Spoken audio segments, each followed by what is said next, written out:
मोर विभाग ए बिल को आनिब पेशा एक्ट लागू हेब निश्चित भाव में आदिवासी मानकर दीर्घ दिन दाबी थिला दीर्घ दिन व्यवस्था भितर आदिवासी लोक पेशा एक्ट को पाई परिबे। आउटे कथा आपण कहतले जे जिल्ला गुड क्लस्टर करा जिवो सेठी योजना केमति कार्यकारी करा जिवो से क्लस्टर वाई प्रत्येक विषय ही क्लस्टर रहबा कथा।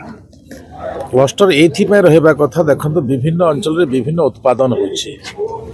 मो अंचल रे चिली रो उत्पादन अछि लंका रायगड़ा रे आपण को देखुथिबे रायगड़ा रे सपुरी अछि किछि अंचल रे आंबो अछि टिटिलागढ़ अंचल रे पियाज अछि।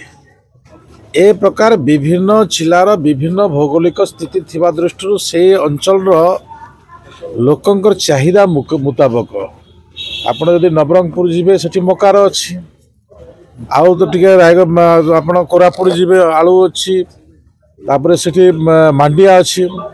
तो ए प्रकार व्यवस्था भितर जदि आमे संयोजना करा जाए ताहले सेठिकार लोक माने अधिक उपार्जन करि परिबे एवं ताको मार्केटिंग व्यवस्था कले तांकर लाभ भी हे परिबो। सेही दृष्टि क्लस्टर व्यवस्था ही आगामी दिन में गोटे गरीब को एठिकार अर्थनीति को बढ़ेबार गोटे बहुत बड़ भूमिका ग्रहण करिवो।